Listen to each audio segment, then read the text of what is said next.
Hello friends, இன்றைக்கி resin வச்சு ஈஸியாக வீட்டில் இருந்தே எப்படி ஒரு கீச்செயின் மேக் பண்ணுறதுன்னு பார்க்கலாம். அதுக்கு பிங்கிஸ் பிராண்ட்லேருந்து 2:1 ரேஷியோவில் இருக்க ரெசின் நான் வாங்கியிருக்கேன்.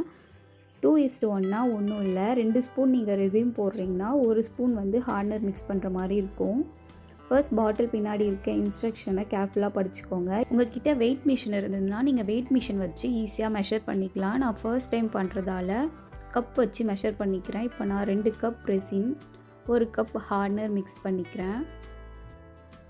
இப்போ இதை 1 நிமிஷம் நல்லா மிக்ஸ் பண்ணிக்கலாம். பபிள் ஃபார்ம் ஆகும், அதை பற்றிலாம் ஒரி பண்ணிக்காதீங்க. அது கொஞ்சம் நேரம் நம்ம அப்படியே ரிலாக்ஸாக விட்டோன்னா அது போயிடும்.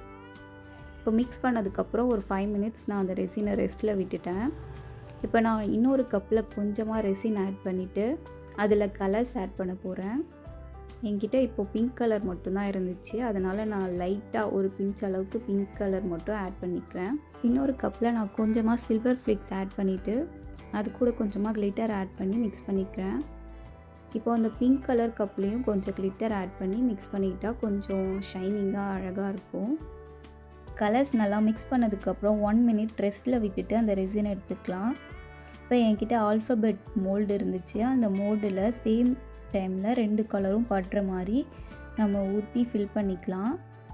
அப்போ தான் ஆஃப் ஆஃப் த லெட்டர் சேமாக ஃபில் ஆகும், இல்லைனா கலர்ஸ் வந்து மிக்ஸ் ஆகிடும்.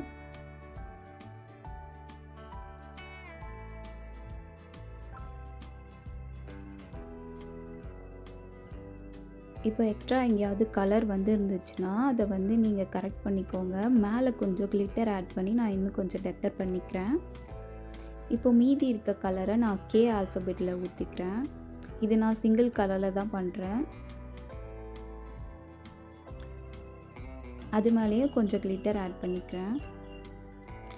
அதுக்கப்புறமும் என்கிட்ட கொஞ்சம் ரெசின் மீந்து போச்சு, அதை வேஸ்ட் பண்ணுறதுக்கு எனக்கு மனசு வரலை. அதனால் அது கூட கொஞ்சம் ரெட் கலர் கிளிட்டர் ஆட் பண்ணி அதை எஸ்ன்ற லெட்டருக்குள்ளே ஊற்றி ஃபில் பண்ணிக்கிட்டேன். ஆஃப்க்கு நான் ஒயிட் ஃப்ளிக்ஸ் மிக்ஸ் பண்ண ரெசின் இருந்துச்சு, அதை ஊற்றி ஃபில் பண்ணிக்கிட்டேன். இப்போ 1 டேக்கு இதை அப்படியே விட்டுறலாம். ட்ரை ஆனதுக்கப்புறம் இது எப்படி இருக்குன்னு நான் உங்களுக்கு எடுத்து காமிக்கிறேன்.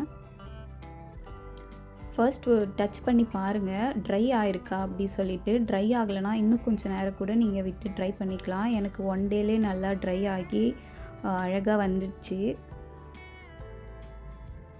இப்போ இதுக்கு மேலே கொஞ்சம் நான் டெக்கர் பண்ணலான்னு இருக்கேன். வாங்க அது எப்படி பண்ணுறதுன்னு பார்க்கலாம். மோல்டில் இருந்து எடுத்ததுக்கப்புறம் லெட்டர்ஸ் பார்க்குறதுக்கு டல்லாக இருந்த மாதிரியே இருந்துச்சு. அது எப்படியாச்சும் ஃபில் பண்ணலான்னு சொல்லிவிட்டு நான் நேம் எழுதிக்கிட்டேன். நீங்களும் உங்களோட ஃபேவரட் பர்சனோட நேம் எழுதி அவங்களுக்கு கிஃப்ட் கூட பண்ணலாம். இப்போது நம்ம பெனில் எழுதுனதுனால அது வந்து அலைஞ்சிடும், அதனால் அதுக்கு மேலே ஒரு லேயர் மாதிரி நான் ரெசின் அப்ளை பண்ணிக்கிட்டேன். அதுக்கப்புறமும் எனக்கு ஃபினிஷிங்காக இல்லை, அதனால் நான் ஸ்டார் ஷேப்பில் இருக்க கிளிட்டர் எடுத்து அங்கங்கே எனக்கு தோன்ற இடத்தெல்லாம் வச்சு ப்ளேஸ் பண்ணிட்டேன். அதுக்கப்புறம் பார்க்குறப்போ கொஞ்சம் லுக்காக சூப்பராக இருந்துச்சு.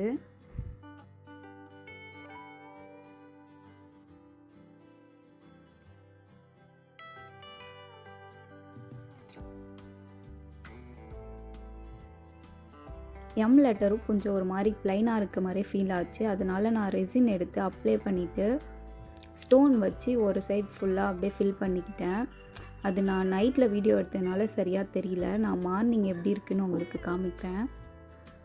எஸ் ஆல்ஃபபெட்டில் வந்து நான் எதுவும் பண்ணலை, அது அப்படியே பார்க்கவே நல்லா இருந்துச்சுன்னு சொல்லிவிட்டு அப்படியே விட்டுட்டேன்.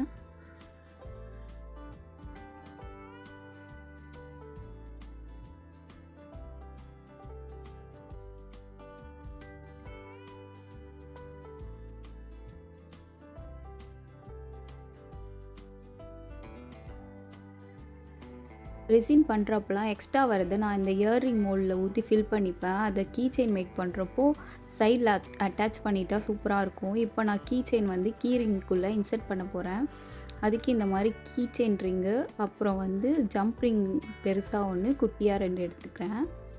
இதெல்லாம் நான் ரெசின் பண்ணுறப்போ எக்ஸ்ட்ரா வந்ததை ஊற்றி வச்ச ஷேப்ஸ் தான். இப்போ ஒரு ஜம்ப் ரிங் எடுத்துக்கிட்டு அதை ஓப்பன் பண்ணிவிட்டு அதுக்குள்ளே அந்த ஆல்ஃபபெட் லெட்டரை இன்சர்ட் பண்ணிடலாம். இன்னொரு சைடு வந்து அந்த கீச்செயின் ரிங் எடுத்து இன்சர்ட் பண்ணிக்கோங்க.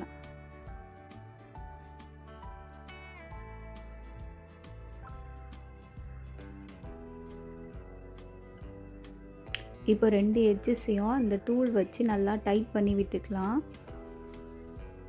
அவ்வளோதான், நமக்கு கீ செயின் ரெடி. அதை இன்னும் கொஞ்சம் டெக்கர் பண்ணலாம். இந்த ரவுண்ட் ஷேப்பில் ஜம்ப் ரிங்கை வந்து ஓப்பன் பண்ணி இன்சர்ட் பண்ணிவிட்டு அதை கீ செயின் கூட ஆட் பண்ணிக்கலாம். நான் இந்த சைடு ஒன்று, அந்த சைடு வந்து ஸ்டார் வந்து ஆட் பண்ண போகிறேன்.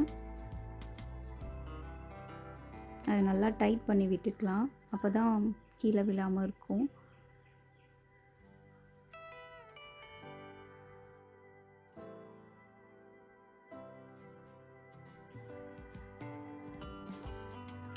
அவ்வளோதான் ஃப்ரெண்ட்ஸ், நம்மளோட கீ செயின் வந்து ரெடி ஆயிடுச்சு. இதை நீங்களும் ட்ரை பண்ணி பார்த்து உங்களுக்கு பிடிச்சவங்களுக்கு நீங்களே பண்ணி கொடுங்க. இதே மாதிரி நான் எஸ் கீ செயினும் ரெடி பண்ணிட்டேன், கே கீ செயினும் ரெடி பண்ணிட்டேன். உங்களுக்கு எந்த கீ செயின் பிடிச்சிருக்குன்னு மறக்காமல் கமெண்ட்டில் பண்ணுங்கள். என்னால் முடிஞ்ச அளவுக்கு இந்த வீடியோவை டீட்டெயிலாக எக்ஸ்பிளைன் பண்ணியிருக்கேன். தேங்க்ஸ் ஃபார் வாட்சிங்.